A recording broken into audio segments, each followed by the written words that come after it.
ይመሽላ አሉ ጠይማሳመሳይ ባለማንዶሊኖ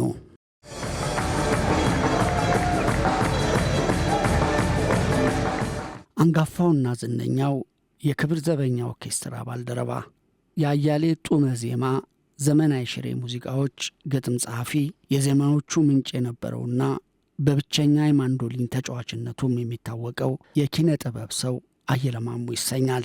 በሀገራችን ኢትዮጵያ በሙዚቃ ዘርፍ ታላቅ አስተዋጽኦ እያደረጉ ካሉ ምርጥ የሙዚቃ ሰዎች አንዱ የግጥምና የዜማ ደራሲ እንዲሁም ብቸኛው የማንዶሊን ተጫዋች አርቲስት አየለ ማሞ ነበሩ።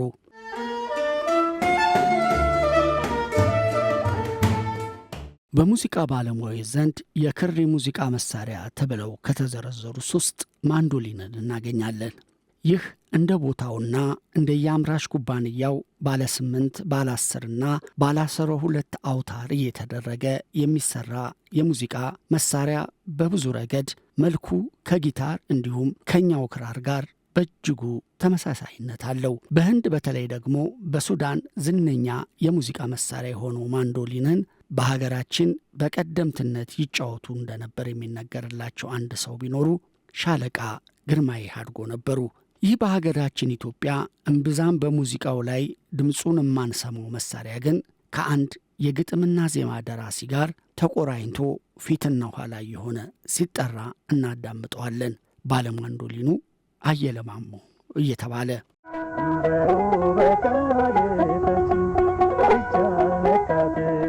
በቀድሞ አጠራር በሸዋ ክፍለ ሀገር በሰላሌ አውራጃ ልዩ መጠሪያው ሳላይሽ ጊዮርጊስ በተባለ ስፍራ በ1934 ዓ.ም እንደ ኢትዮጵያን የዘመን አቆጣጠር ነበር አየለ ማሞ የተወለዱት። በልጅነት የቤተ ክርስቲያን ቀኖና ዶግማና ትውፊት በማጥናት ማዕረገ ድቁናን ተቀብለው ያደጉበት ደብር አገልግለዋል። ጥቂት እንደቆዩም አዲስ አበባ በመምጣት መርካቶ አካባቢ በሚገኘው ደብረ አሚን ተክለ ሃይማኖት ቤተ ክርስቲያን ውስጥ ቀዳሽ ዲያቆን በመሆን የቤተ ክህነት ዕውቀትን አዳብረዋል።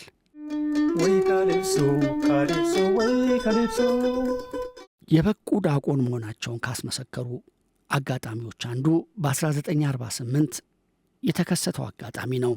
በዓመት አንዴ በድምቀት የሚከበረው የተክለ ሃይማኖት ንግስን ለመታደም ወደ መርካቶ ተክለ ሃይማኖት ከመጡ ምዕመናን መካከል ቀዳማዊ ኃይለ ሥላሴ አንዱ ነበሩ።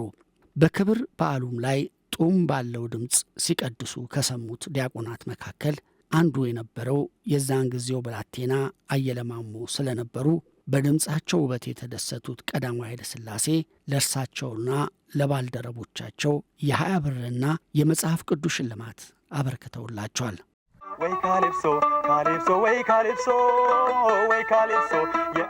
ከንጉሱ እጅ ሽልማት መቀበልና ድምፀ መረዋነት በአንድ ጊዜ ወደ ዘነኝነት ማማ የሰቀላቸው አየለ ማሞ በክብር ዘበኛ የዜማና ግጥም ደራሲ ሻምበል አፈወርቅ ዮሐንስ መልማይነት 6 ኪሎ ከሚገኘው የክብር ዘበኛ የሙዚቃ ክፍል ዘለቁ። ከዚያም ለፈተናው የኔ ውብ አይናማ ነይማ ነይማ የሚለውን በተለያዩ ድምፃውያን የተዘመ የህዝብ ዜማ በማንጎርጎር ፈተናውን በብቃት ተወጡ። የክብር ዘበኛ የሙዚቃ ክፍልን በቀላሉ የተቀላቀሉ ለሙዚቃ ሕይወታቸው መሠረት የጣሉበትን ዕውቀት ከነብዙነሽ በቀለ ከነጠላሁን ገሰሰ እንዲሁም እሳቸውን ወደ ሙዚቃ ካቀረቡት ከሻምበል አፈወርቅ ዮሐንስ ጋር በመሆን አዳበሩ። በኢትዮጵያ የሙዚቃ መዝገብ ላይም የራሳቸውን ቀለም አሻራ ሊያኖሩ ቻሉ። ይመሽላ አሉ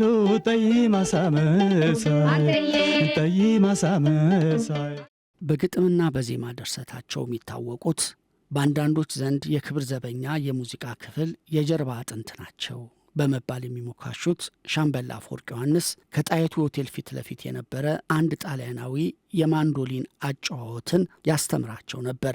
በ1940ዎቹ የመጨረሻና በ50ዎቹ የመጀመሪያ ዓመታት ገና ብላቴና የነበሩት አየለም በወቅቱ እጅግ ይከበሩ ከነበሩት ከመኮንኑ ሻምበል አፈወርቅ ጋር እንደ ረዳት ሆነው በመሄድ እንዲሁም ይማሩበት የነበረው ማንዶሊን በመነካካት ራሳቸውን በራሳቸው የማንዶሊን ጨዋታ አስተማሩ።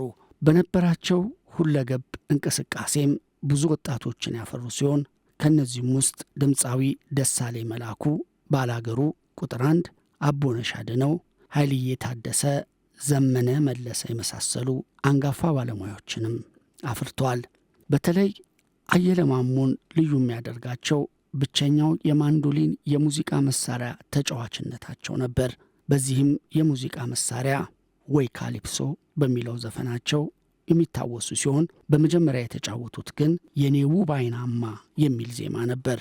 ወዲያውም በማከታተል ያለሰለሴ ባዮቲ ኦሮምኛና እማማ ድንቡሉ የሚልም ጉራጌኛ ዘፈን መድረክ ላይ በዚሁ ማንዶሊን ተጫውተዋል።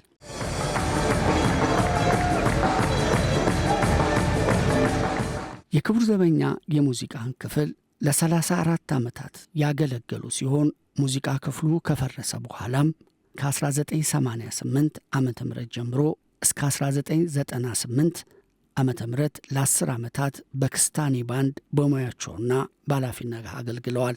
በክስታኔ ባንድ ቆይታቸው ካፈሯቸው ወጣት ሙዚቃ አቀንቃኞች መካከልም ድምፃዊ ጎሳዬ ተስፋዬ፣ አብነት አጎናፍር፣ ጸጋዬ ስሜ ወይም ኦሴባሳ፣ ሙዚቀኛ ደሳለኝ ታደሰና ሙዚቃ አቀናባሪው መሐመድ ኑሪ ሁሴን ተጠቃሽ ናቸው።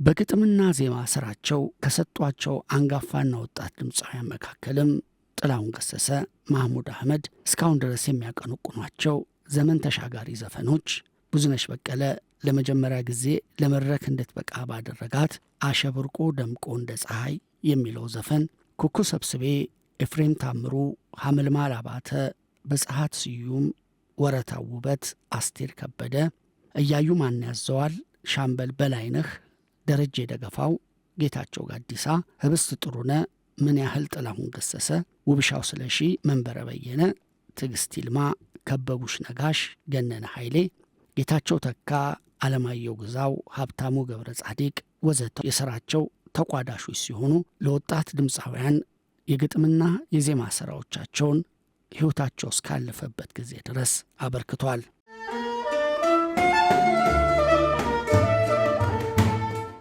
ግጥምና ዜማ ደራሲው አየለ ማሞ ምን ያክል ሥራዎች እንዳላቸው በተደጋጋሚ በተጠየቁበት መድረክ ሁሉ ብዛታቸውን በውል እንደማያውቁ ይናገራሉ። ሆኖም ግን በግምት ከ200 በላይ እንደሚሆኑ ሲናገሩም ይደመጣል። አየለ ማሞ በተለይ ለድምፃዊ ጥላሁን ገሰሰ ሁሉም በሀገር ነው፣ ጠይም ናት፣ ይገርማል፣ ናፍቆቷ፣ ስንገበገብላት፣ ለውዲቷ እናት ኢትዮጵያ፣ ዘማች ነኝ የተሰኙ ሥራዎች መስጠታቸው የሚዘነጋ አይደለም። ለብዙነሽ ደግሞ ከንቱ ስጋ፣ ለህብስት ጥሩነ በ10ዎቹ መጀመሪያ ዓመታት ዕድሜዋ ላይ ያወጣችው አልበሟ ያየለ ማሞ ነው። ወይ ካሊፕሶ ካሊፕሶ ወይ ካሊፕሶ። ብዙዎች አየለ ማሞ በግጥምና በዜማ በማንዶሊን ተጫዋችነታቸው ያስታውሳቸዋል። አየለ የሕይወት ታሪካቸውን አስመልክቶ በአንድ ወቅት በሰጡት ቃለ መጠይቅ እንደመሰከሩት ከሆነ በዘመኑ ዝናን ያተረፉ የባህል የዘመናዊ ተወዛዋዥም ነበሩ። ይመሽላ አሉ ጠይማ ሳመሳይ የማንዶሊኑ ንጉሥ አየለ ማሞ መጋቢት 29 ቀን 2013 ዓ.ም ከዚህ ዓለም በሞት ተለይተዋል።